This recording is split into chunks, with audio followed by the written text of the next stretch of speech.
You are live. Good morning, everyone. Welcome to the Sports Betty. See, there it is. Sports Betting Study Committee. At least you didn't do that on the radio. Exactly. It is November 1st. Thanks for being here, committee members and guests. We're excited today that we are going to hear from some of our guests. So I will call the meeting to order. And our first guest is from the Connecticut Lottery. And Greg Smith is the president and CEO of the Connecticut Lottery Corporation.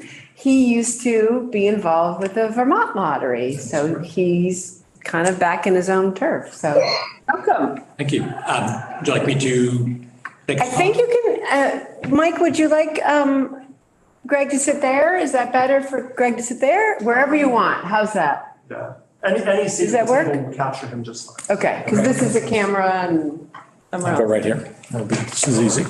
Good morning, Senator Sears. Morning.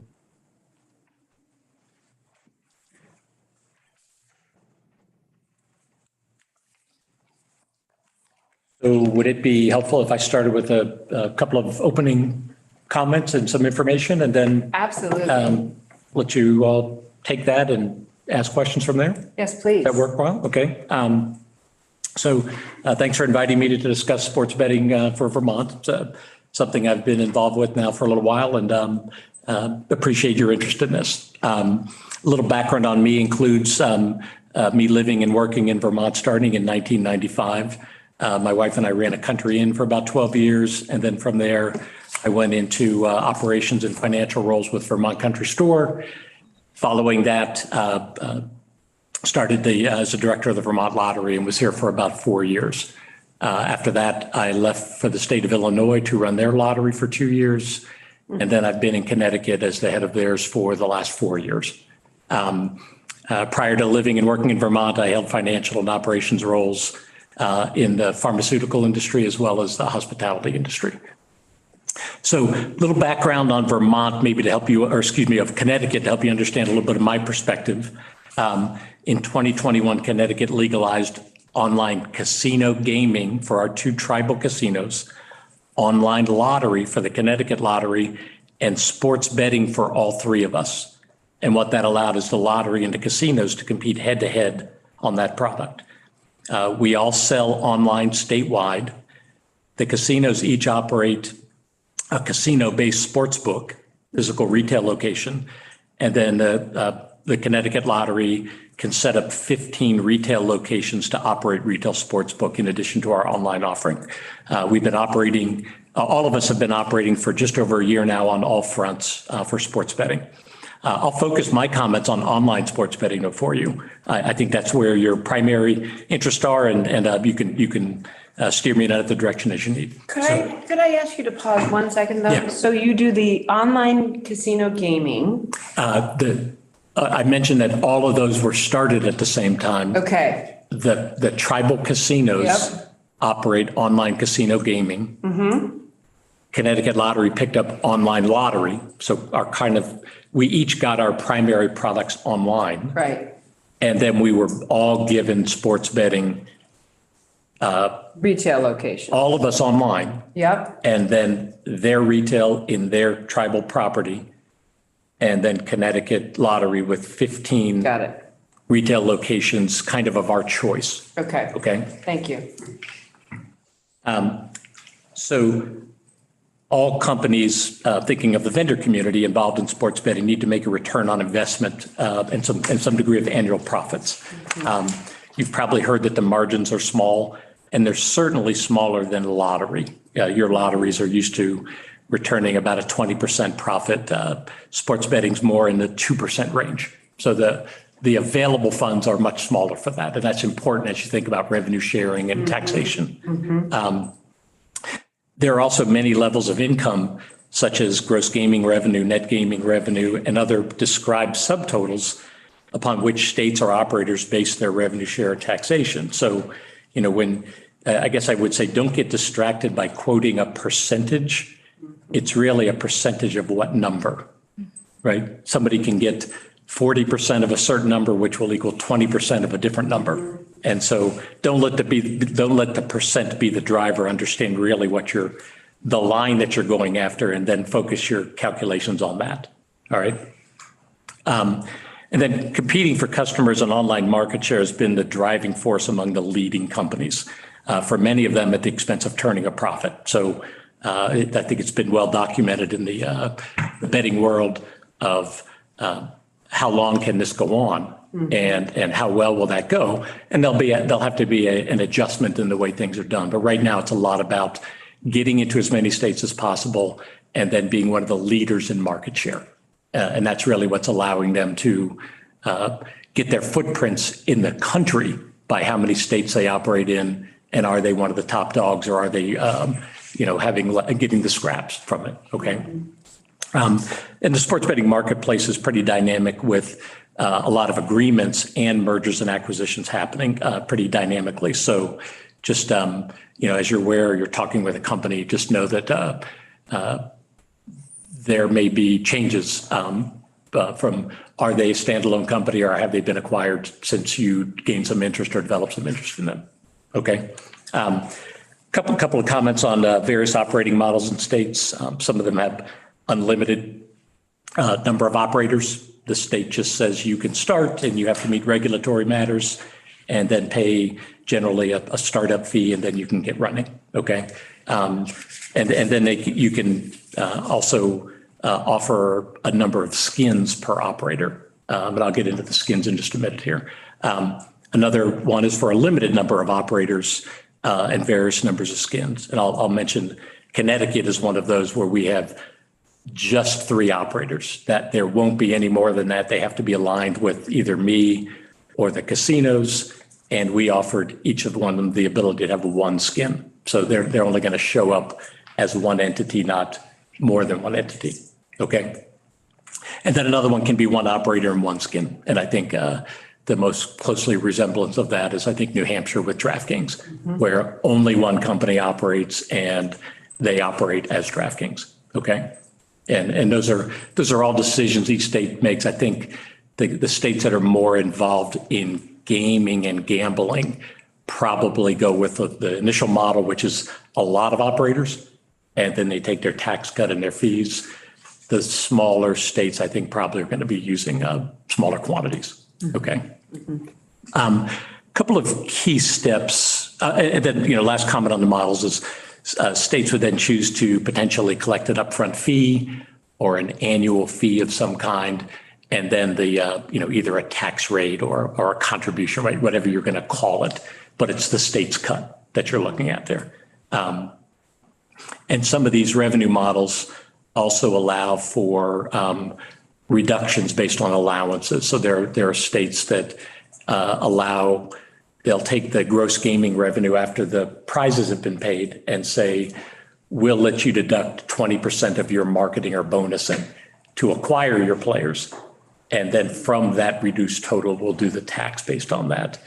Some states set that number higher in the beginning, giving people a little bit more deductibility before they pay the tax rate in the initial years, and then shrink that down a little bit. So it's just a way of giving people some space to start up, but then getting back to where the state really wants to be as far as revenue share. Couple of steps that the Connecticut Lottery took in our preparation for this. Give you a few examples of things that we did. I'm not really sure where you are, but if they're helpful, you can ask me some more questions. If you've already done them, we're good to go. So we spoke to a lot of operators to get a read on the industry well before we put out an RFI. We wanted to understand the lingo. We wanted to talk to some of the companies and go, what do you do? And what are these relevant services that we need to get from you? And one of the things we also did in addition to those is we went around and looked at the reported information for the state. So there's about 6 states. And then by the time we started up to 10 that were actually selling as we were developing our plan. And so we went out and looked at the states. Who do we resemble? What is their offering going to look like? Not the sports betting, but how many will the lottery be regulating it? Do they have casinos? Do they have tribal casinos? Trying to get a read on who do we look like? Okay? Can I ask a timeline question? When you say we, was that the lottery after some legislative authority was granted to you, now sort of having the ability to build the rest on your own? Or this was in the exploratory phase before you? A little specificity about what Connecticut was doing, a little, which will be a little bit different for you, but let me see if I can translate it back, is I knew I wanted to be involved in sports betting as the lottery. We had decided that that was going to be a focus for us and see what we could get to. The tribal casinos had said that they had exclusivity on that based on the compacts that existed. Oh. Okay. And so what we knew is that to add the gaming, there needed to be a compact negotiated between the governor and the tribes.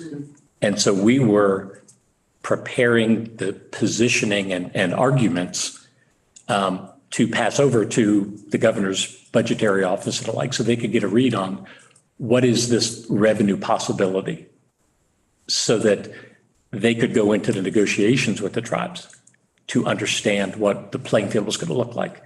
You don't have that here.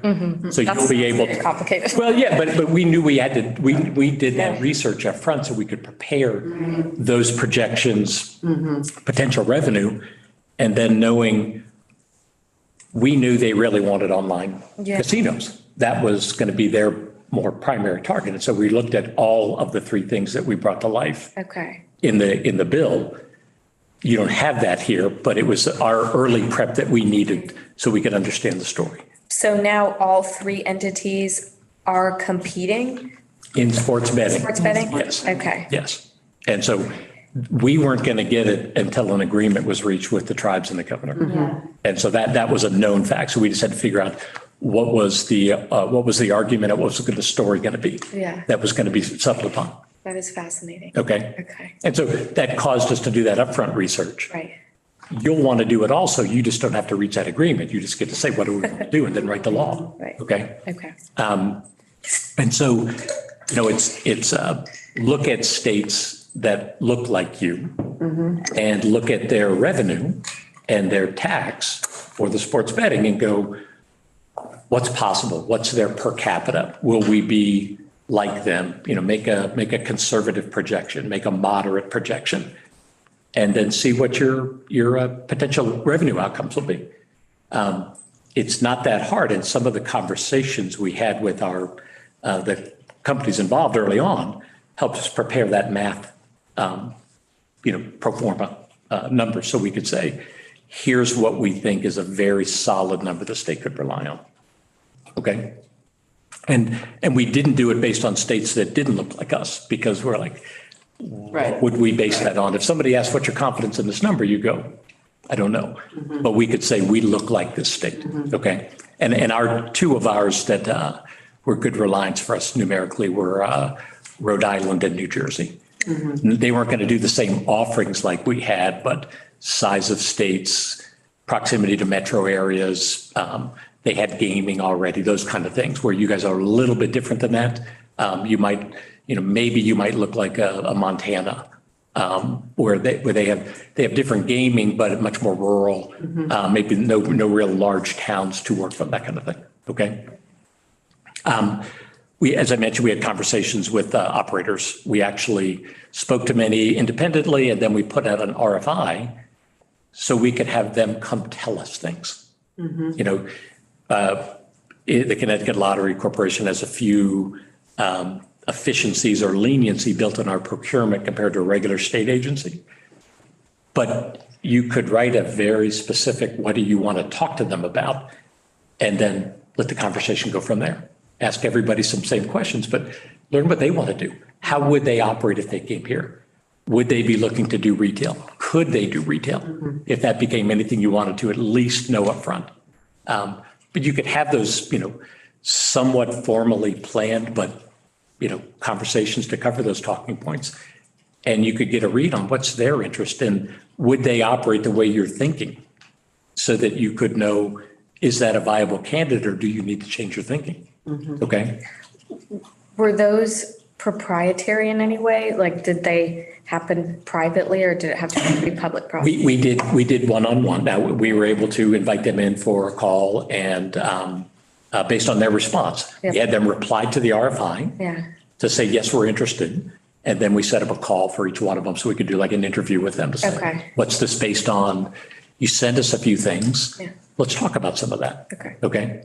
So you want to follow all of your procurement requirements, but work within what that allows you. And then, if they're telling you information that wasn't part of your script, just make sure you can take it as far as you can. Okay. I don't remember what Vermont's procurement is like, but I know that you've got to be able to solve for some of those things, particularly on something you're not well versed in. Okay. And then, I think of what I know about your lottery and lotteries in general. With what we ask them and what we put in our RFP, we ask them to describe things to us, different than lottery, where your lottery system well, and you can say, the system must do this, it must do this in this way, it's got to perform this way. You're not going to be saying that about sports betting. You're going to be saying, we use the words diagram and describe to us how this works, okay? And that gives them the opportunity to, really flourish on the things that they're strong at, but at least respond to everything that you want to know and they're going to need to do. And that information is out there for, all the states that do this, particularly when it's run by their lottery. It's all public information. So your ability to use that is at your fingertips. You just have to call and ask for it. Okay. And then, you could include in that of, would they operate retail if you ever got to that point? If they didn't, how would that go? Would they just be providing a system, or whether you need other people to do retail if that was something that you thought you were going to do in the future?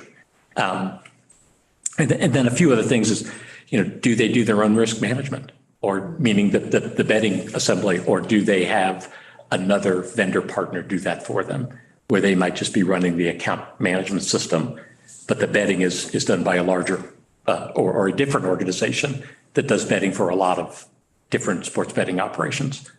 And what that does is that also allows you to follow up with, if they are using somebody else's system, how responsive will they be?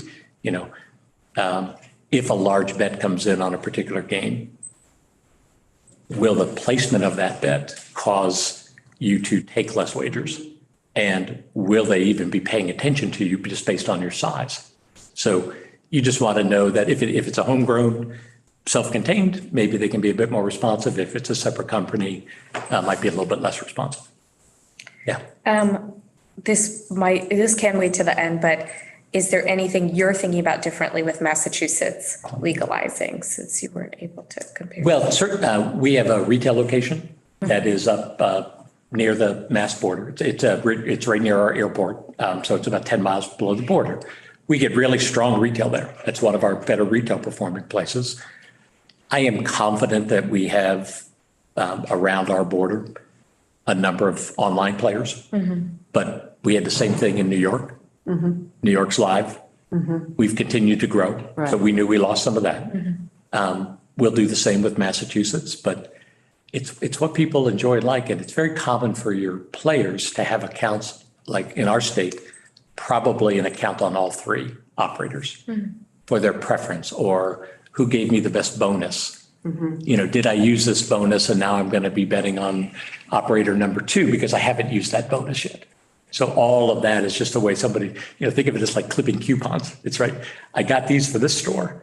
I got those and then I went to this one and used those. So it's just the offerings are really strongly similar. Who are your 3 online operators? The state has DraftKings, FanDuel, and then Rush Street Interactive.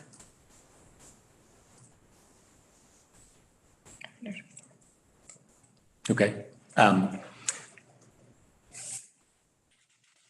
Let's see if there's anything else. When I think of regulations that you might write, just make sure you're including things like your that entity's authority. Will there be operator staff licensing requirements that you'll expect them to do annually or at least initially? system requirements for security programs and proof of compliance with national standards. Those are well documented and can be easily included so that people are meeting all the regulatory needs that you're going to have.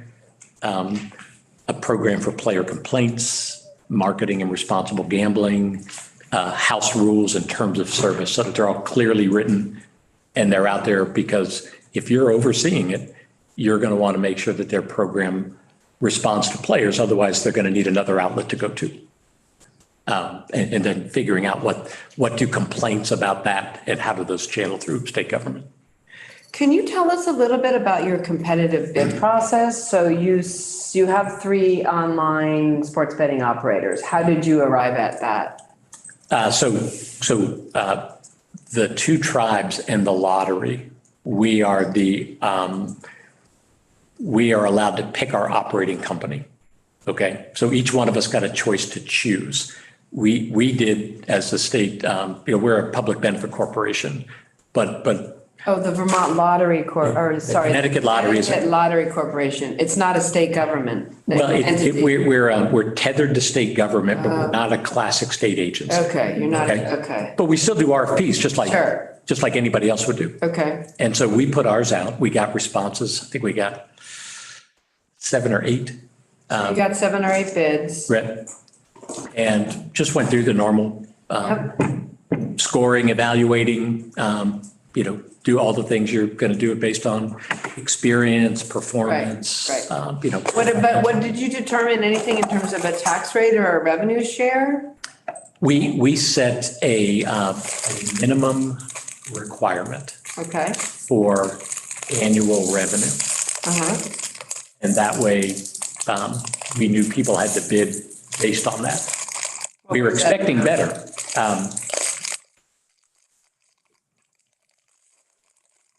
For the revenue share that I get, I think it's a little over 17 million. So the state wanted 17 million as their minimum annual revenue?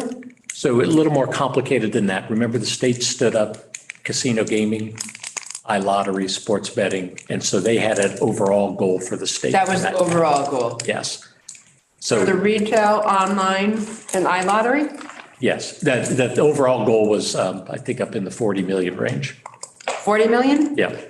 But was 17 million just for the online? That's the cut that I wanted out of my share with my operator.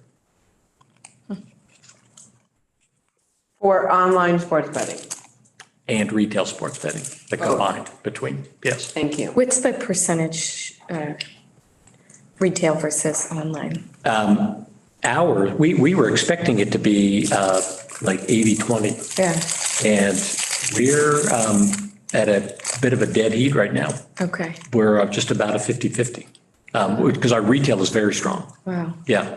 And more growth. Sorry, Senator Sears? yeah. Yeah, Greg, good to see you. You too, sir. Nice to see you. Yeah, I want to go back to the question about the location near the airport. I do know was an off-track betting. Yes. That, you just converted that, or is it still off-track betting there too? We started most of our retail locations at existing off-track betting locations, 2 of which were sports bars, and the other ones were classic OTBs. But we are standing up in independent or chain sports bars as well, where we go and insert an area where a sports book would exist in those retail locations.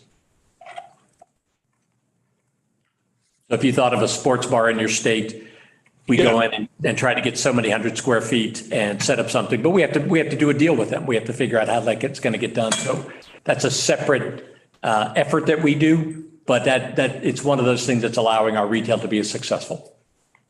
Okay, and I'm curious, both online and at these retail outlets, are you able to bet on things like the Kentucky Derby, the Travers Stakes, those types of horse racing? Connecticut statutes separate parimutuel betting, horse betting from sports betting. And that's fairly uniform. throughout the country, but our statutes specifically separate those two. So sports betting is not a component. Horse racing is not a component of sports Sports betting. betting. Okay, and so if we follow that, like FanDuels or whomever, we wouldn't be able to, our folks wouldn't be able to bet on.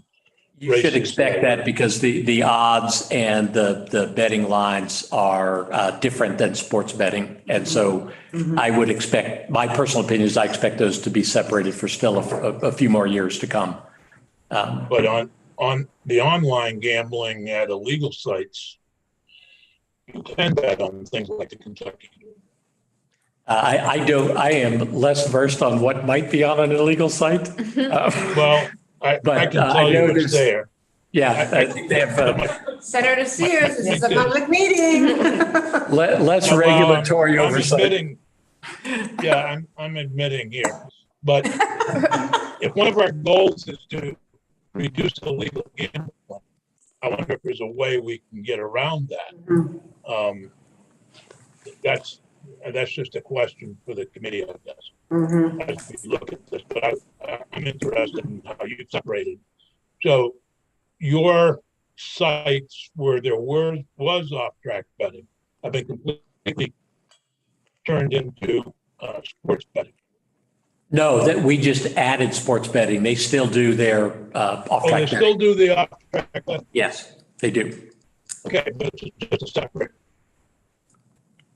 It's a Okay. separate and distinct product, separate cash drawers, separate everything. And Okay.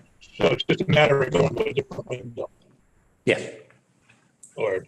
Yeah, Matt, I'm sorry, Senator Sears, I didn't mean to cut you off. No, that's okay. Thank you. I think Greg just explained to me how they do it. I don't know how we'll do it if we do, but it sounds a little more complex than I thought it would. Representative Byron, you had your hand up. You have a question? I did. I took it down. I believe my question was clarified as Senator Sears continued to discuss the separation of horse racing from sports betting. So thank you. Okay. Go ahead. I was just wondering, I probably would have had the same assumption. You did the 80-20 versus the 50-50. I know Connecticut's a different state.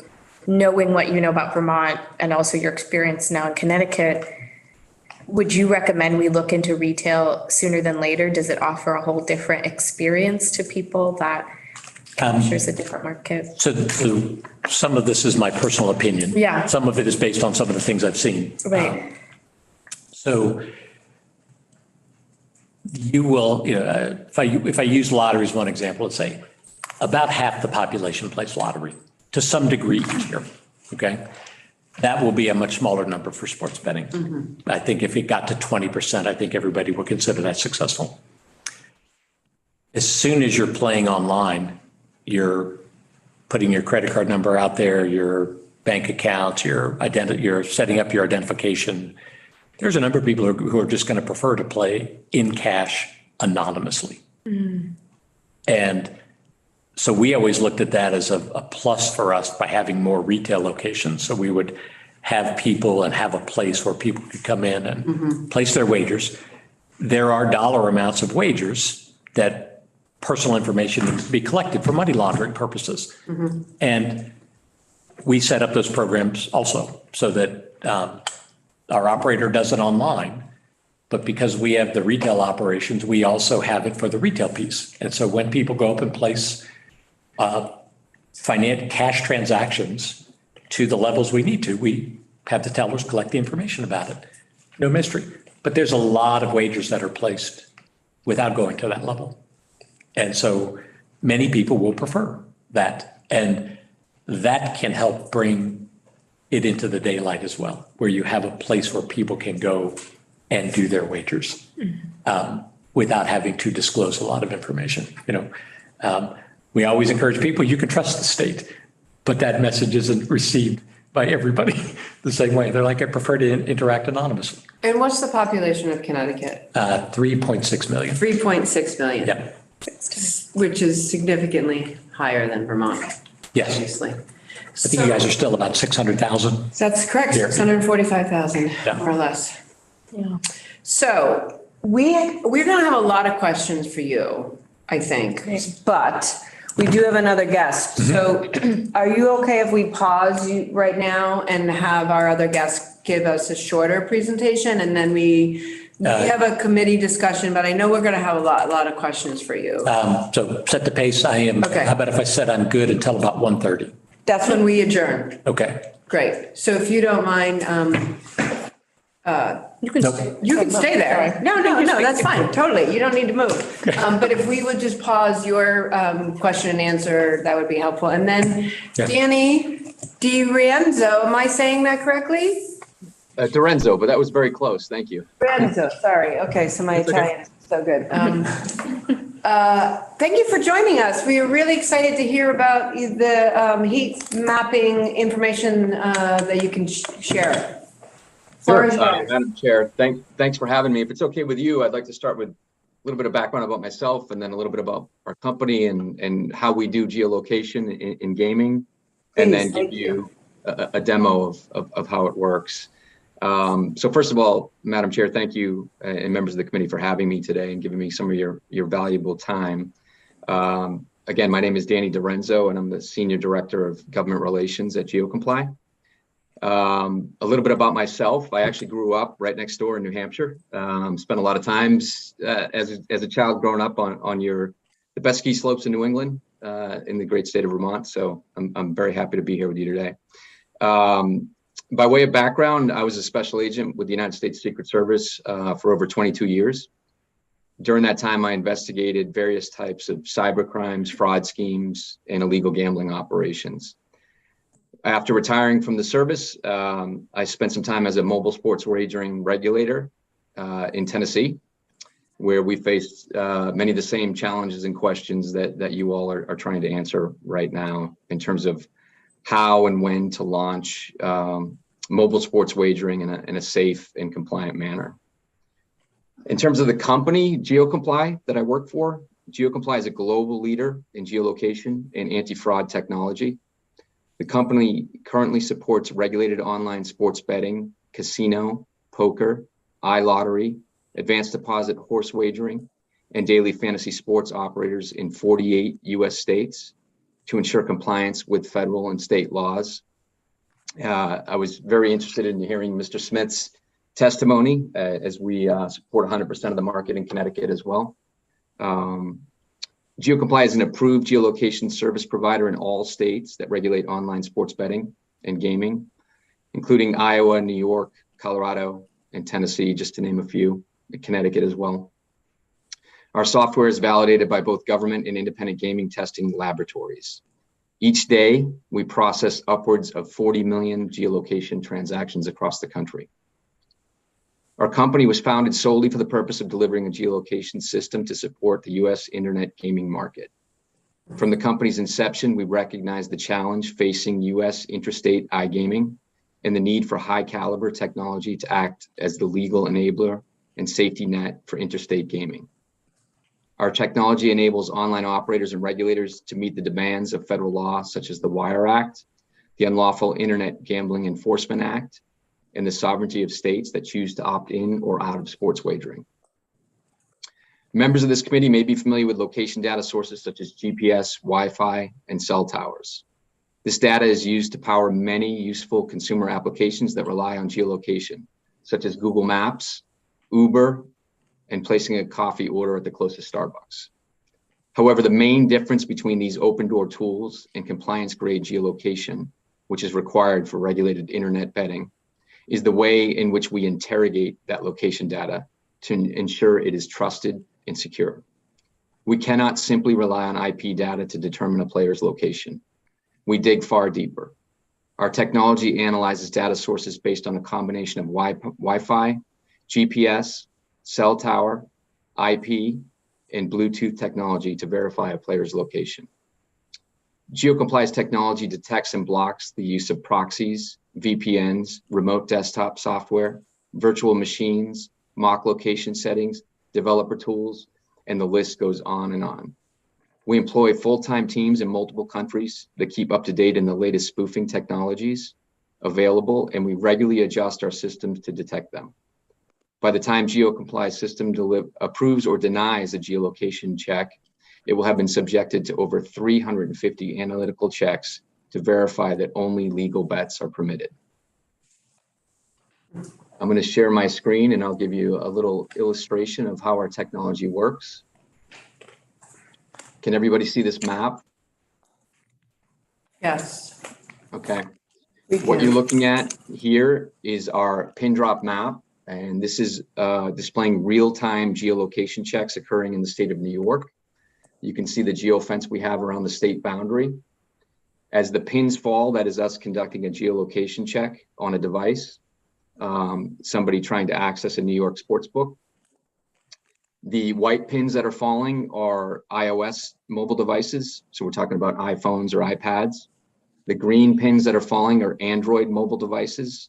Again, we're talking about Android cell phones or tablets. And then the blue pins that fall represent PC or Macs. So we're talking about desktop or laptop play. The red pins are geolocation failures. So you can see here somebody from Pennsylvania was trying to access a New York sportsbook. Obviously, they're going to fail that geolocation check because they're not in the included boundary area. As we zoom in closer, you can see just how close we were able to get to the border to detect whether or not a player is inside the boundary. This is right outside the state line, so this player failed the geolocation check. In fact, 80%, over 80% of the traffic in New York, the geolocation traffic, occurs within 10 miles of the border. That obviously highlights the importance of and effectiveness of pinpoint accurate geolocation technologies. We want to maximize the play at the same time as maintaining compliance with state and federal laws. These checks occur during various points of a player's journey while they're on a sportsbook application or website. And the frequency of the checks is determined by many factors, including proximity to the border. Any questions on this pin drop map or our technology in action in real time? Just a curiosity, but some of the red dots are directly in the service area. What do those represent? That's a great question.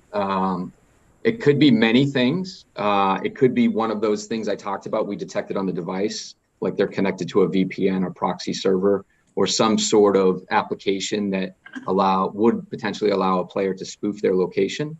It could be that we've blocked the player or the device already for engaging in fraud, such as identity theft. But if I click on one of these, you can see the reason right here. This particular player is clearly inside the state of New York, but failed the geolocation check because they're connected to a VPN, a virtual private network, which could potentially allow them to spoof their location. So in this particular instance, they would immediately get a troubleshooter message that says, with very specific instructions that, please disable or turn off your VPN and try again.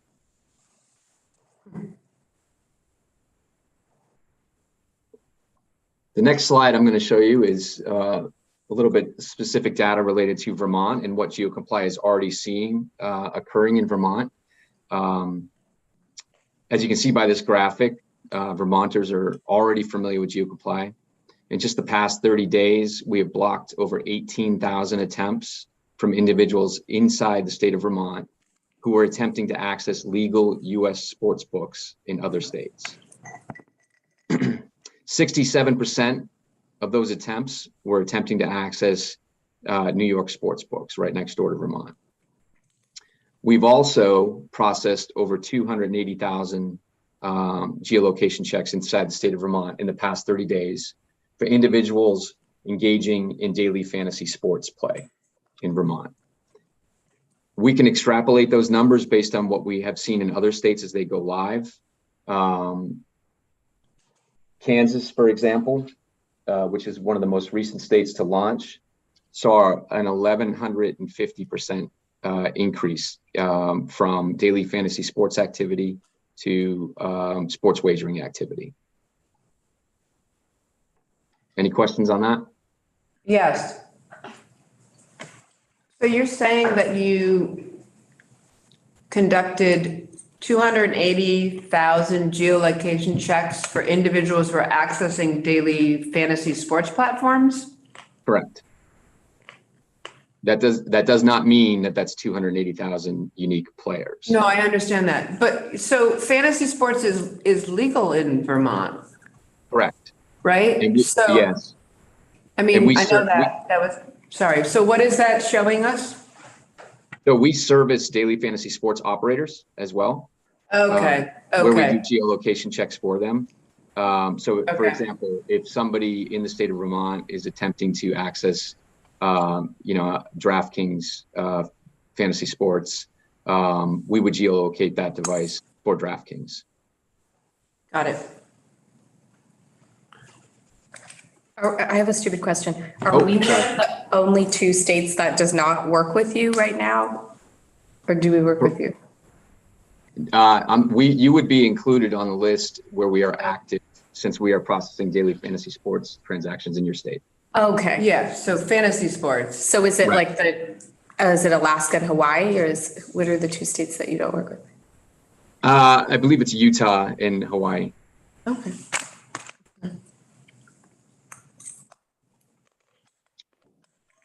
So, it just in summary, GeoComply works with regulators and operators in every state where our geolocation technologies are used.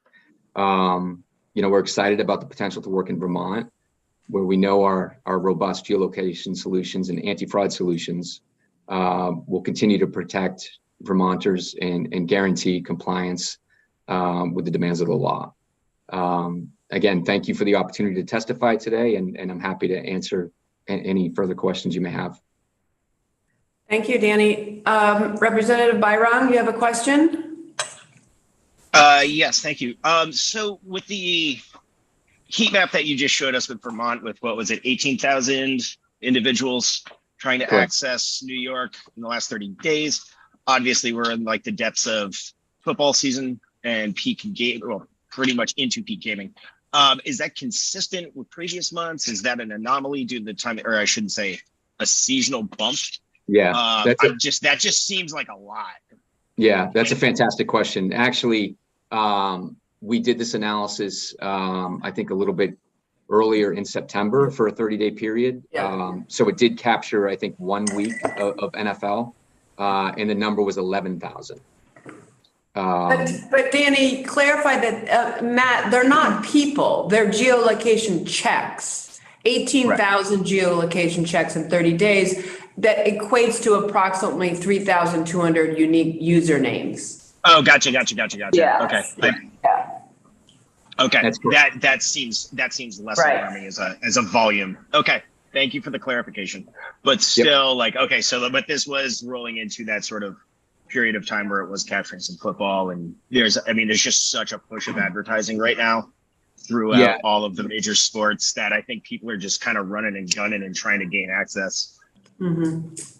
I think across the country, what we have seen with this NFL season in legal markets is nearly 100% increase in geolocation checks that have occurred since NFL kickoff versus an equal period before NFL kickoff. Hmm. And that's fairly consistent with what we saw specific to Vermont as well, where we saw 11,000 geolocation checks that encompassed mostly pre-NFL kickoff versus 18,000 during the NFL season. That's nearly 100% increase as well. Do you have a question? Yeah. So I understand the concept of the red dots. It looks, when you're just looking at that map, like a one-off. That's somebody who was trying to do something they shouldn't, they didn't know where they were, whatever the case may be. What are you looking for with like a larger crime pattern or some kind of international attempt to hack into the system or something?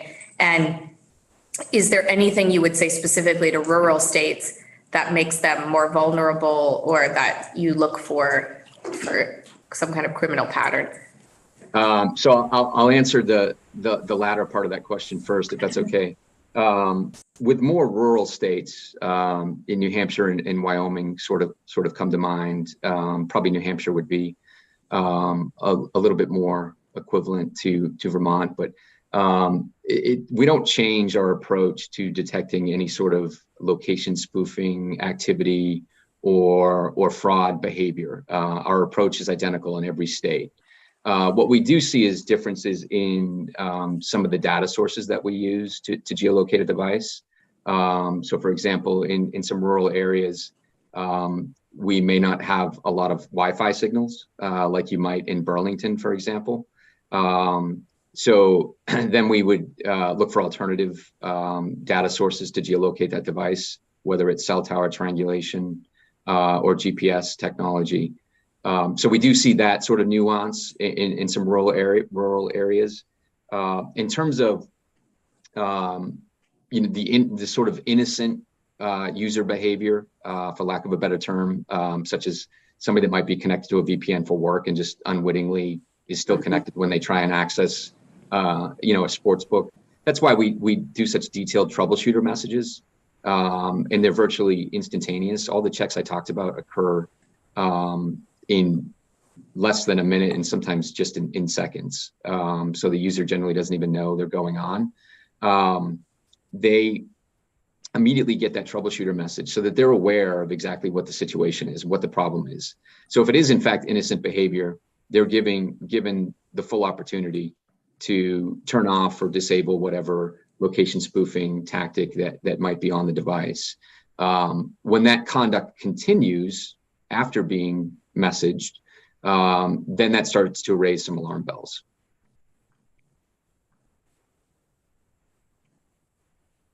So there's no other pattern you're looking for? There's several patterns that we look Okay. for. Yeah. When it comes to straight up fraud, we're looking for abnormal behavior, right? 150 accounts being accessed from one cell phone, for example, would be extremely abnormal. That would be an example of something we look for on the fraud side. We look for inconsistent location patterns. A user ID being geolocated in New York City and 2 minutes later being geolocated in Burlington. That would be concerning. In terms of location spoofing and hacking and advanced tactics, there's literally hundreds, if not thousands, of signatures that we look for on each device. And we constantly revise those based on new threats that we detect on the device. And it's all the way down to the code level on the device that we're looking for those anomalies that we do not see in normal geolocation transactions. I have one more question. Yes, of course. Do you interact with states directly if they feel like they're having quality control issues? Like if we're like everyone on the Canadian border is complaining that they're being shut out because they're, being considered in Canada, you will like get more precise somehow with how you look at that. Okay. All the time. We're constantly evaluating any issues that arise. We work with state regulators, routinely, tribal regulators. We work with our clients because they don't want to, our clients, the operators don't want to see that either, right? So we have real-time monitoring dashboards where we are constantly evaluating pass-fail ratios based on a number of different factors. Location, distance to border being one of those for sure. So yes, we are always evaluating our performance. I will say that I can say globally now because we operate in many different countries. We're above a 99% pass rate, which is phenomenal. We're never going to see 100 because there's always going to be people from outside the state that try and play or try and access their account when they're on vacation. But over 99% is phenomenal. 98, 99. 99. Wow. Matt, did you have a question for Danny?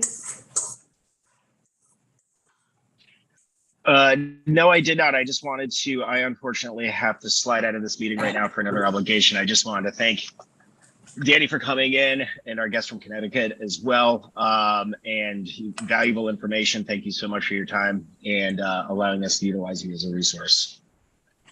Thank you Thanks for for having me. being here. Sorry.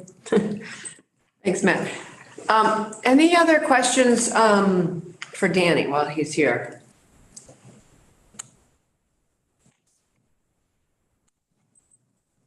Anyone online have any questions for Danny? How are we doing on timing? No. Thank you very much. Pardon me, Carol? I have no questions. I just said thank you very much and thank you. Okay, thank you, Danny. This is really helpful. We really appreciate your time. Yes, ma'am. Thank you for having me. If it's okay, I'm going to drop off. Absolutely, whatever works Okay. for you. Thank you. Thank you. Have a good day. Too. So we are actually doing a little better, no. Yes, we're doing a little better on timing because we're going to have Tucker and present a few things. But before we do that, I feel like we need to go back to Greg and see if there are any more questions. Does anyone have any more questions for Greg? We have another state here giving us insight. Yes. Senator. There's a lot we could have covered. I had heard that Connecticut had some unique precautions. You're also a big NCAA state. Like, can you tell me if there's anything specific? What I had heard is that there might be more pop-ups that appear that are geared toward consumer protection, that you might age restrict and restrict what kind of bets can be made. Yeah, so let me tell you a few things that we do. So if I were to describe Connecticut different than Vermont, Connecticut is into gaming. We've got, two very large, very beautiful casinos ranked in the US, not only, and also in the world. And so we want to have good protections and opportunities for people who struggle to control, but also ways for them to identify, check in on themselves and stop. Okay, so, we required all the systems to have limits in them. And then we also required that users could make stronger limits than the system provided. So you could never weaken the system controls, but you could always strengthen the system controls for your own personal needs. There are a number of pop-up messages. So once you've spent, I think it's $2,500 at all, you're going to get a reminder about that. If you've been on the system for, if my memory's correct, 15 minutes, it's going to pop up and remind you to take a break or do things like that. So those are just system generated things you can do, just like with any website. Right. Even just, if you think of shopping on an e-commerce site, it's like, hey, you forgot to do this, or did you want to put that in your shopping basket or things? Just, those are very simple technological messages. Do you as a state require that of all three systems? We put that in regulatory. So our regulations cover all operators. Okay. And so yes to that. If it's in your regulations, it makes it Yep. very easy to mandate and enforce. Yeah. Okay. As opposed to being in statute. Well, I don't know that you want to be that prescriptive. Right. The statute parts, you would need to go through a statutory change if you wanted to change that limit from 2,500 to 3,000. I was just wondering if it covered the casinos as well, the tribal communities. They They have to follow the same. the offerings that the tribes bring for gaming in this statute, which is the online casino and online sports betting, they must comply with this also. So it's an even playing field. Yeah, even. Okay. And there's a few things. For states that offer gaming, I'm a firm believer that those gaming proceeds should probably contribute to some responsible gaming or problem gaming programs. I think Vermont has done that for a long time, and you're probably going to want to continue doing that, maybe even add some more because you will have more people that are playing than you do right now. There's a certain part that also is personal responsibility where just if the number of calls to responsible gaming services grows, it doesn't mean more people are asking for the services. So you should make sure you're aware of what is the call for services needs compared to somebody that's calling the wrong number, right? Because there will be more calls to them. It's just, are they calls for services? That would be helpful. But there's another important thing that I would also recommend you looking at. So if you, the voluntary self-exclusion programs for people to say, take me out. I'm bad at controlling myself. Prohibit me because I said, please prohibit me.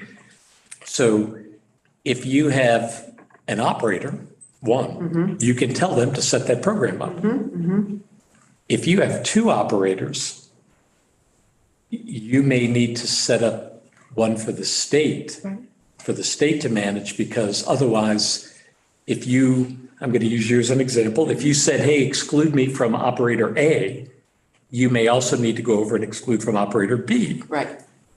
The state may prefer to just have the people go through one effort, which would cause then those systems to reach into that state-controlled online platform. Okay. So think about that as you decide how many operators you want, because you'll want the self-exclusion program, and it's what's the complexity and what's the state's ability to manage that. Senator Sears, you have a question.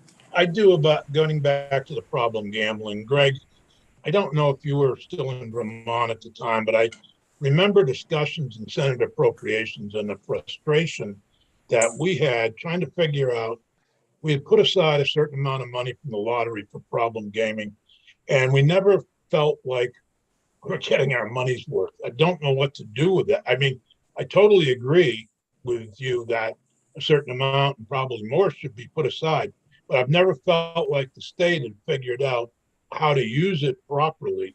Do you have any thoughts from Connecticut's experience in that? So Connecticut Lottery and Connecticut Lottery Sports Betting, we contribute specific fund amounts to our department is called its initials are DEMIS, Department of Mental Health and Addiction Services. Okay. And so we fund money to them. They use it for the programs. So we have an entity that operates that and uses our funding to help pay for those services. I don't remember what. Yeah, I just don't remember what Vermont does. Well, we now do, I think, a grant to Howard Mental Health. Yes, Howard Center. At one point, we had a lady who was answering the phone at home. And, it was so informal.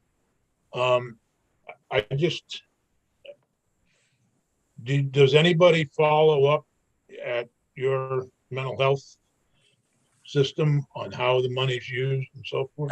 The legislature asked them for reporting and is going to be asking for more as this is now a 1-year-old program and they want to get a read on, has there been much of a change with this expanded gaming? I know of that transition you spoke of here in Vermont. It happened during my time with the lottery.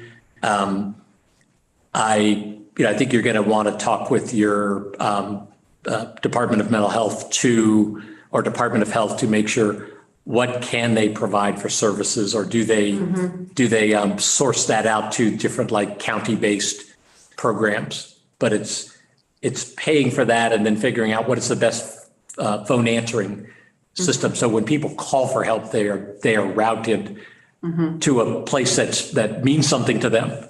If I'm calling from Bennington County, I'm connected to something in Bennington County, not another one. So, but you're going to have to figure that out internally and then require reporting on what are the calls for services as opposed to the calls. We've had a lot of calls where people go, can you help me with my sports betting? I can't log into my account. Right. That's not a call for services. So Greg, we are running out of time and I don't want to rush you, but I would like some high level information on the revenue. Do you have information on the revenue that you're bringing in from the online sports betting? So the state overall, in the first year, I think for the casinos and the lotteries operations, I think we hit $1 billion. And that is just sports betting? That is just sports Just betting. sports That's the betting. total handle. Retail, online, tribal? Their retail tribal physical facilities is not reported on in any Okay. way. So it's their online, Okay, my online, and my retail. got it. Okay, mine meaning Connecticut Yes. Lottery. Understood. And I still am not clear on your bid process, the RFP. We started talking, you had 7 to 8 bids. So we evaluated all of those. We talked to them individually to make sure we could understand ways they said things, what they included in it, and then used, just like any state has what are your measures that cause you to choose Sure. successful bidder so you can enter into negotiations for them, okay? Did you have any, you said you had a minimum annual revenue that you specified in your RFP, and I'm not clear on whether that was, what was that minimum annual revenue? that you asked for? Why don't I think, just thinking of what I had described to you before, why don't I send that? Okay, to great, you? no problem. That would. And then I'll include a little narration that says, this is us, this is Okay, not the great. casinos. Great, that would be Okay. helpful. Do we have any other questions for Greg Smith from any of the folks that are with us virtually? Chris, Kate, John, any questions? No, I'm good. Okay. Thank you. Thank you very much. This is Yeah. very helpful. Reach out if you need. I'm I'm not sure we will. trying to make consulting a full-time job, but I've got another one. But it's fine. It's something that, because we're a state entity, everything we do is, almost accessible. Right, So, thank you. Appreciate your okay, nice time. to meet you. Come back to Vermont. Help us. Megan Smith says hello. Yes, tell her I say hi to you. Okay. Tucker, are you all set to talk with us about, briefly, some of the things we were supposed to review? Sorry, are we all set? Oh, I was just looking at the clock when you yeah, said okay. briefly. I I know. just wasn't sure Uh, how brief. So Tucker, this is the question for the committee. We were supposed to have, thanks again, Greg, have Tucker give us some more policy decision points, and then we were going to vote on some of that. I feel like it was really helpful to listen to our guest. So I'm not sure that we're going to actually vote on anything today. Is that okay with everybody? I feel like today maybe is just sort of taking in some of this information, because I would like to give Tucker some time to talk about the things that he said that we needed to kind of put back on our radar. Is that all right if we maybe not vote? I'll take that as a yes. I'm not free. Okay, Tucker, we'd love to hear from you. Well, good afternoon, everyone. Tucker Anderson, Legislative Counsel. I will apologize in advance. My dogs will bark at some point and I'll mute myself and I'll have to wait until they stop. A delivery truck drove up the mountain. By the time they figure out how lost they are and drive back, the dogs are going to freak out. Understood. There were 3 issues that were put on the agenda for today that I was asked to cover. I'll cover them in order as they appear on the agenda. So the first one was just a brief mention of minimum hold requirements. And the reason this is coming up is that you all were discussing setting a minimum tax rate in statute, having the RFP process versus having a more open system of licensure and then a set statutory tax rate. And as part of those discussions, Tennessee, as an example, came up a lot from all different sides of the discussion around the tax rate. And the more that Tennessee came up, the more I felt compelled to flag that Tennessee is a wholly unique state if you are going to look at it as an example. And to flag for you where this is in the report, it's on page 138. Tennessee, as is mentioned in all the spreadsheets that you received and in the discussion you heard in committee, has a 20% statutory tax rate that is applied to the gross gaming revenue in the state. But there's a silent component there. And you've heard a term thrown around in the last 2 weeks called hold, right? Handle, hold, gaming revenue, tax.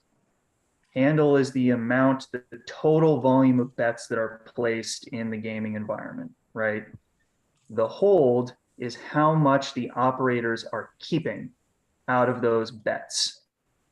When you looked at the New Hampshire chart last week, you saw that there were varying levels of holds state by state. Typically, it's 5 to 7%. I think the Nevada basis is around 5%. It goes all the way up to higher ends, 10 and 11%. And when you're hearing these numbers, that's how much the operator is keeping after they paid out winning bets, right? So if there's $100,000 in bets and you have a 10% hold, that means that only 90% of what was wagered is going back to the bettors, the folks who are using the product. Tennessee requires each of their licensed operators to hold 10%. That means that they cannot pay out more than 90% winnings on their wagers.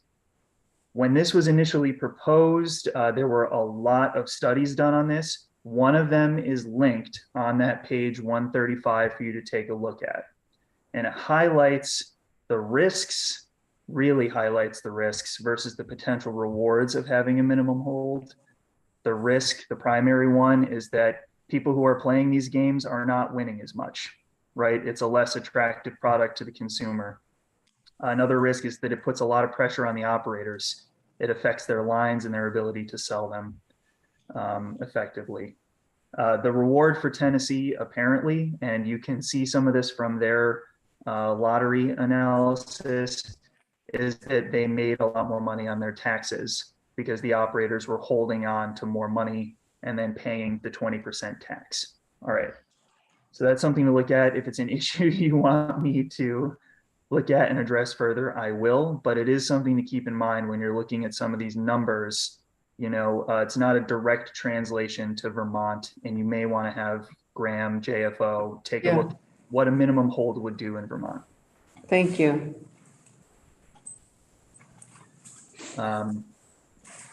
The next thing on the agenda that you were going to address moving forward is the RFP process itself. So there are two examples that I was prepared to talk about today as far as how RFP processes have been structured in your neighboring states, New Hampshire and New York. New Hampshire, as discussed previously, went through essentially a two-tier process. They had a pretty straightforward basis for the first round of the RFP. The statute, and this is in section 287 I3, their statute required that at minimum during the initial review that the lottery would evaluate experience and background of agents, agents' ability to serve proposed locations for retail operations, the agent's mobile and internet capabilities, contributions to economic development within the state of New Hampshire, and finally, the commitment to prevention of problem gambling, responsible gaming, and integrity in betting. So those were the statutory minimum criteria that the legislature in New Hampshire gave to the lottery and said, you must at minimum evaluate these 6 things. Take a look at these first. Once that evaluation was done, the lottery was directed to get a group of qualified potential agents, candidates, and then select from them the operator or operators that would provide the highest revenue to the state. that was the second tier of selection. Was the second tier of selection in statute? Yes, and really it just states that the Lottery Commission is directed to select a group of bidders who best meet the criteria and then select from that smaller group, and I'll quote directly here, the agents whose bids provide the state with the highest percentage of revenue from the sports wagering activities covered by the bids. And it was open as to whether this was going to be multiple operators or whether it was going to be, you know, a single operator, which is where it ended up. Okay, so the next to cover before I get to what I am assuming will be some homework for the committee.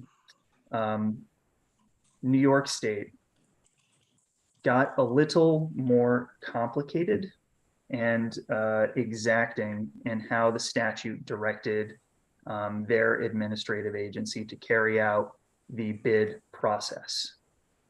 So initially they set out in the statute, and this is going to be in the Perry Mutual Law, section 1367-A.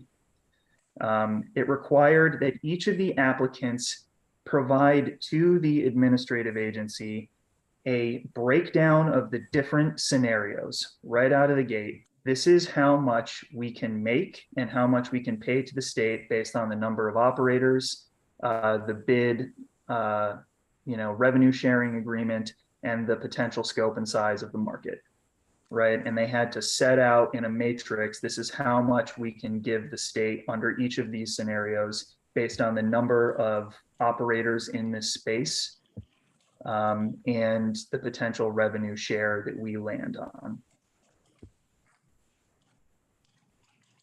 The second, and I'll take a step back here, New York, the bidding process was identifying platform providers. And there was a lot of confusion in the early stages in New York about the difference between the platform providers and the actual operators, right? Because the statute set out this process that said we're going to have 2 platform providers in the state and a minimum of 4 operators that are contracting with and partnering with those platform providers. So part of the bidding process for the platform providers was tell us how many operators you're going to host on your platform. And further, whether the platform provider itself is going to be licensed as an operator.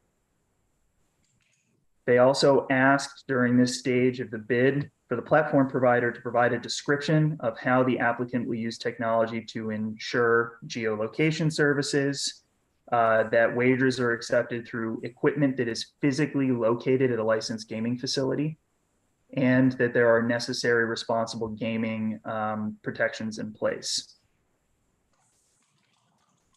Next, they asked all of the, sorry, I can't see. Oh, yeah, no, I just asked the chair if I could ask a question. Of course.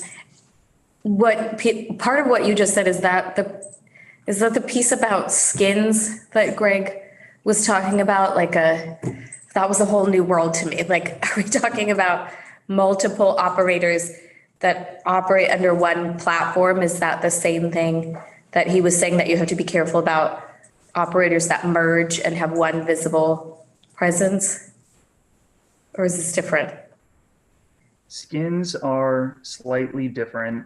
Okay. And I will tell you from at least statutory research in this area that I think there's a great deal of legal confusion in the statutes, and that skins is used as a replacement for operator, or very specifically, individually branded website.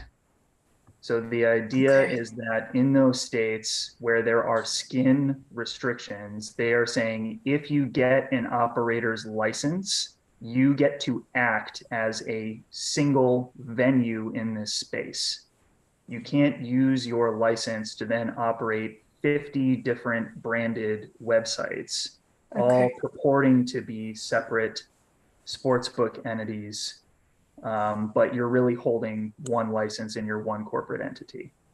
Okay, I was wondering how we'd frame that statutorily, so you helped me, couldn't understand. But when you say platform, then now I am confused about what you mean by platform instead of provider. So I think many were confused by the distinction between the platform providers and the operators at the outset in New York. And the way that the statutes are constructed is that you would have two entities who would acquire these kind of primary licenses. So to use the common language that we've been looking at, from the first meeting, tiered licensing systems, you kind of, in those systems, always have one big set of license holders. And in New York, they proposed we're going to have two of these primary licenses that are going to be given out. In New York, it costs $25 million as an initial fee to acquire one of those licenses. Those primary licensees had to put servers in casinos located in the state, and they had to pay a server hosting location fee to those casinos. Those platform providers also had to bid in the bidding process, provide revenue share to the state, which New York asked for a minimum of 12%, and I believe got a 51% revenue share from everyone participating. And then they were able to, using those primary licenses, contract and partner with operators who would then operate the sports books within the state. Okay. Moving through some of the other New York requirements, they had to list their backgrounds and qualifications. They had to list jurisdictions where they were already operating or have contracted to operate with other licensees, and kind of explain their CV or resume in this space. The next piece is very interesting because New York is the only state that looked at this as part of the process, but they required that the administrative agency assess each applicant's player acquisition model. So up front, they asked for, tell us about your advertising and affiliate programs, your marketing budgets, details on how the applicant and the operators would convert customers through illegal channels to legal wagering channels inside of the state. So kind of tell us everything you're going to do to bring players into the space and kind of make the market as liquid as possible. They asked for time frame to implement mobile sports wagering. Tell us what the speed to market is going to be if you're selected. And then finally, building in the last few here, tell us about your integrity monitoring. That's something you just heard about that the Connecticut Lottery Corporation looked at ahead of time. Are you going to be doing your own integrity monitoring, or are you going to be part of an association or have a third party carry that out? And finally, what is your company's capacity to bring sports bettors onto your platform? Where is there room for growth in what you are doing? So New York went with more specific requirements for how the agency carried out this process and was a little more exacting. New York, of course, ended up with 9 operators who are paying a 51% revenue share. And I looked up some studies that were done by Eilers and Krychek and things like that about New York. Those 9 operators represent approximately 91% of the sports betting in the United States. So the major players are kind of moved in. So this is teeing up that if you have made by this point some decisions on, we talked about kind of institutional priorities at the outset of building this, you may want to bake them into the RFP. Right. And you may want to adopt some recommendations for the legislation that say these are the things that need to be a part of the competitive bidding process.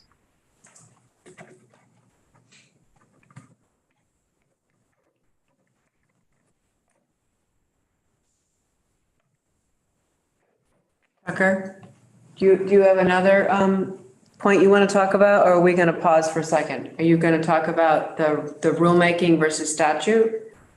Or was that part of what you talked about? So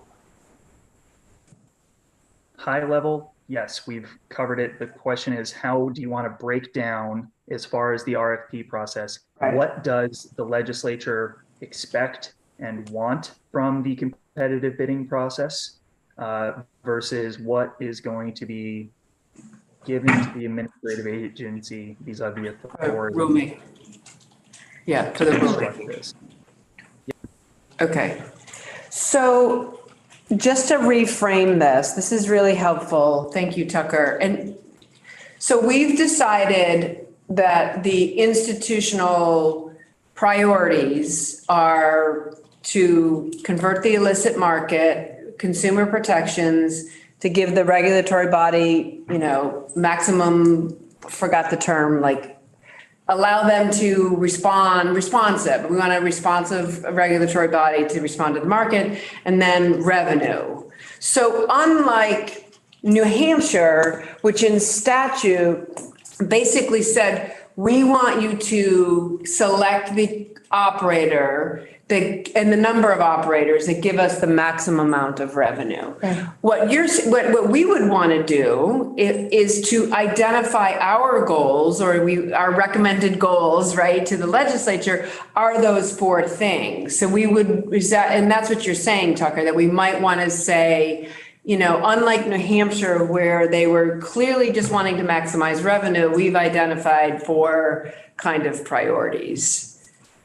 And I think then based on those four priorities, that helps us understand the balance between how much are you going to require in statute versus how much are you going to allow the regulatory agency and the competitive bid process to determine this. And I think that's sort of a fundamental question that I think we actually have time to discuss it and at least kind of figure out where we are. And I feel at this point, we kind of know that we want less in statute because we want the regulatory agency to have that flexibility. And then, so what are some of those things that we would want in statute? I think that's kind of where we are with this discussion. Based on all the other things we've been hearing too, which is New Hampshire, remember James Pepper from the Cannabis Control Board, be mindful of what you put in statute because it's so much easier, as we know. Those of us that work for agencies and have to renegotiate a contract to go back in statute, and the legislators, that too, even to have technical changes in statute is an arduous process. Yeah. So I guess that's the discussion for the committee is what are the things that we want to have in statute versus what are the things that we're going to allow through rulemaking and the competitive bid process?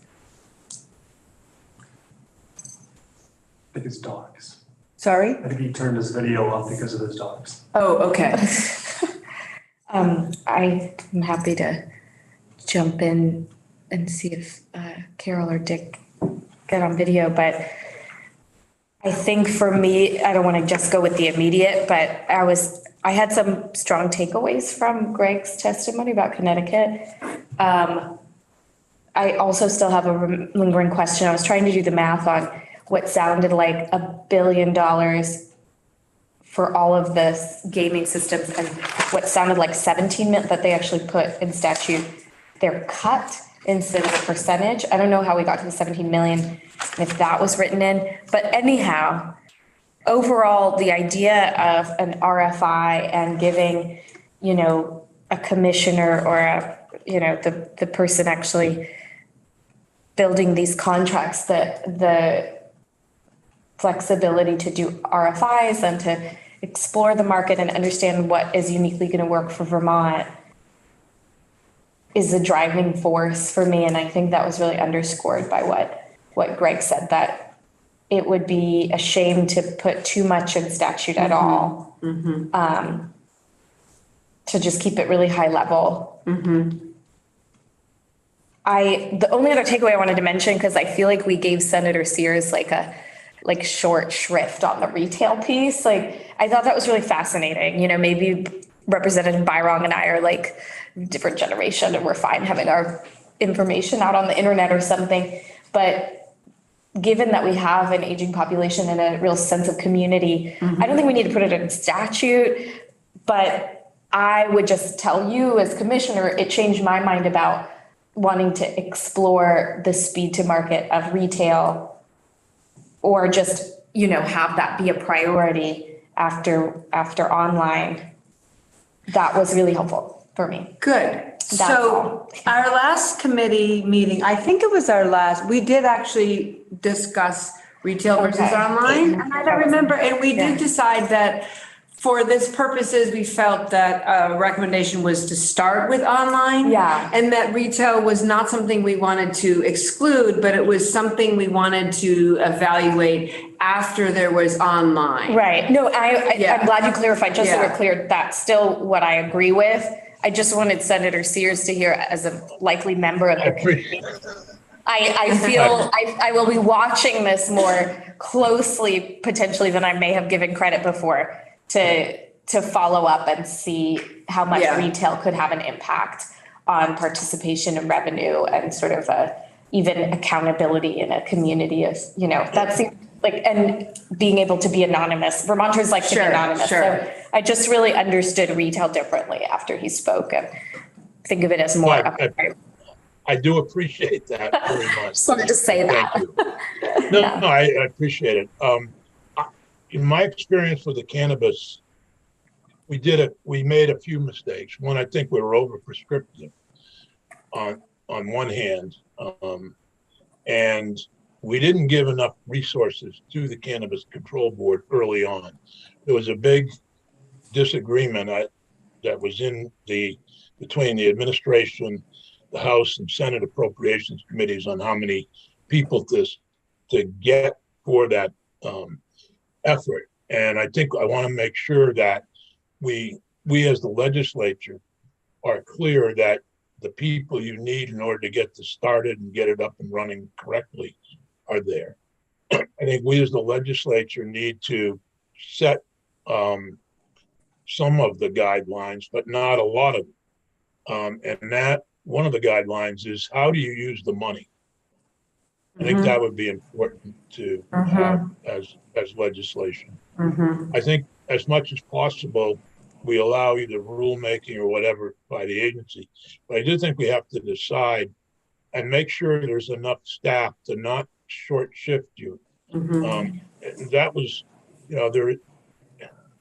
I was quite frankly amazed at how well the Cannabis Control Board did, although there's been a lot of criticism out in the community about how long it took them to get the licenses out.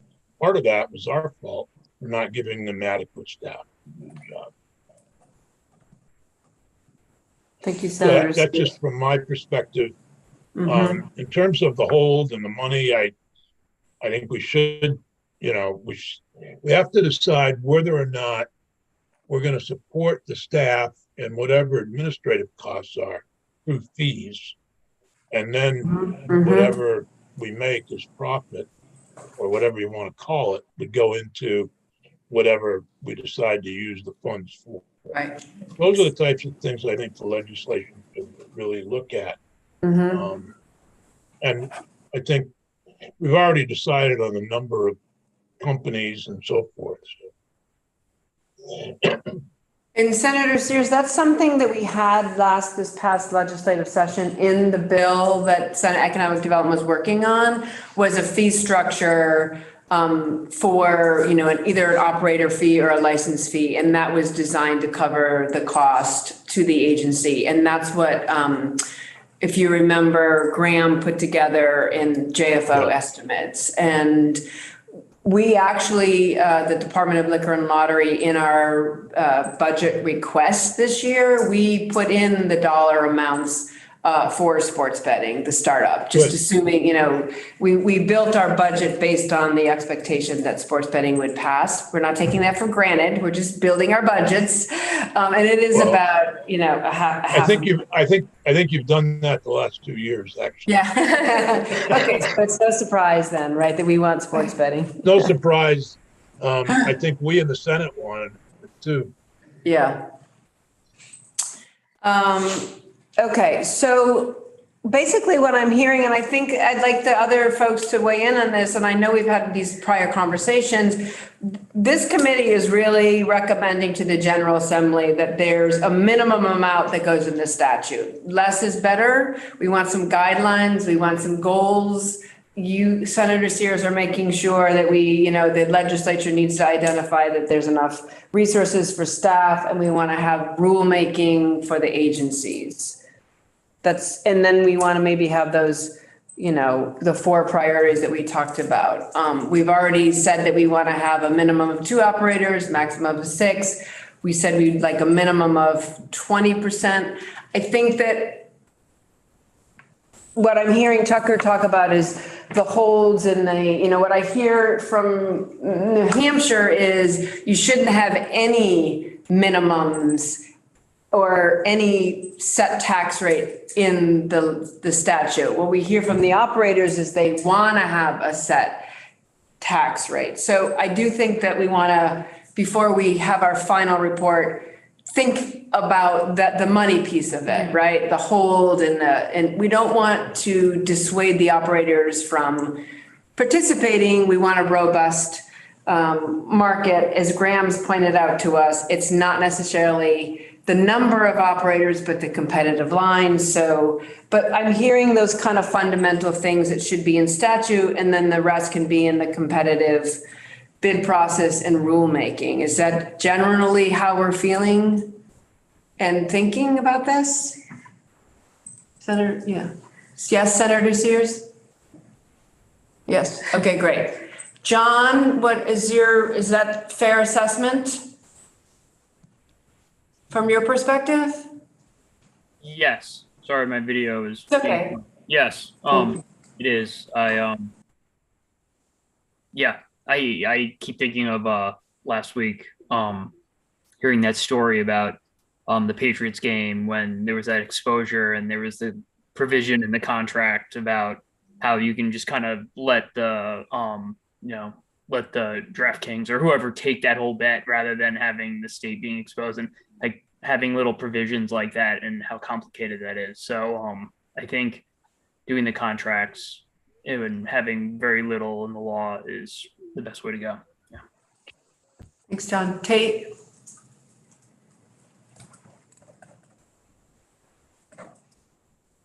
Was that a thumbs up? I missed It that. was like, I'm good. Good, I think okay. I served. Chris? Yeah, I think it's always a difficult balance to have enough specificity in the statute and give enough flexibility, while at the same time kind of assuring people that they know the rules of the road and the agency doesn't have too much discretion. Sounds like there's a lot of nuance and detail that the agency will need to work out. But I think as long as we have those minimum thresholds and those minimums in statute, I do think that's the way to go. Carol? Yeah, yes. Okay, and then I think, yes, I'm sorry, go ahead. The other takeaway I had that I found compelling from what Greg said is to build a market and, help people participate and understand and build future revenue. I did find it compelling, whether or not it's in statute, to allow the operators to reinvest in their initial marketing and advertising without being taxed on that component. I did find that compelling for what Connecticut has been able to accomplish with that. Okay, yeah, using the promotions and the marketing will be a subtraction. Yeah, exactly. Allowances. Okay. How are we doing on timing? We're doing so well. So I think what we'll do then, when we get to the reviewing the report, I think then that's our moment to kind of, as Tucker, you start building the report for us to review and vote on, then that's where we could put pen to paper on what some of those specificity, how much of that specificity we want. Like we've been talking in generality, but it's easier for me to see it in writing. So I think that we'll have that opportunity to capture what we're talking about when we see the report. Yeah, and I don't know if my legislative colleagues would agree, but I think if you're specific in the report about what we're not putting in statute, right, it's also important because otherwise our colleagues Right. start to fill in the blanks and think it all needs to be in statute. So really explicitly saying we chose not to put these pieces in statute, but here's what we're thinking. Right, our recommendation is these not go in statute. Okay. Okay, any other thoughts? I feel like we've made another important directional decision in terms of our recommendations. Any other thoughts or questions? As a well, let me pause since I've asked the question. Any thoughts, questions? As a reminder, next week, we are not having a committee meeting. I know that will come as a welcome reprieve for all of us. We will resume on November 15th. That's when we are going to go back into a deep dive of the responsible gaming, consumer protections, and problem gambling. We have the National Council of Problem Gambling coming. We have the Massachusetts Gaming Council. I don't have the specific name. Responsible Gaming, thank you. And we also have, I believe it's Chris Curtis that's going to give a little matrix of the fantasy sports consumer protections. Remember, that was one of the questions is, look, we have some consumer protections in statute on fantasy sports. Do we want that to be kind of our minimum? So Chris will walk us through that, and then we'll make some decisions on what we want to see with responsible gaming and problem gambling. I will actually have some information on what we've done with the Howard Center. I talked a little bit about that on the Vermont Public. Don't know if it made the cut, but I will share that in writing so you have what we've done with Vermont Lottery. I think that will be helpful just to give you a sense of what we're doing now with responsible gaming. And then we will. On responsible gaming, I just really want to make clear, I'm not trying to criticize either Howard Center or anyone else. I'm just not sure what's effective in dealing with that as compared to opiate addictions and other addictions, and Correct. whether it needs to be completely separate. How, I understand the problem, the scope of the problem, but we're so small that whatever we do, kind of gets lost in. I mean, you've got casinos in New York, you got casinos in Massachusetts, you got casinos in Canada. So we've already got the problem here, whether we do sports betting or not. Right. I'm looking at what's the most effective way to deal with this with limited amounts of money. Yep. Carol? And I'd just like to say again, I think it's very tied in with financial literacy, understanding what it's responsible to wager. Thank you, Carol. And we look forward to receiving your one-pager on what you want for financial literacy or your half-pager or your bullets, whatever it is. Okay, so then the 15th, we're going to do some deep diving on consumer protections, responsible gambling. Then the 22nd, Tucker will have a draft of a report that we're going to talk about, discuss. 29th, we're off because there's some stuff going on here in the State House. Right. Then we come back on December 6th. That's right. And that's the hope that we will review, edit, and vote on our report because it's due on the 15th. So we might be circulating, obviously Tucker, you and I will work on that draft and then we'll circulate it so that folks will have some homework to do in terms of reading that.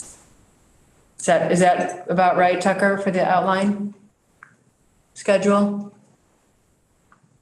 yes, those dates line up. for Okay. events.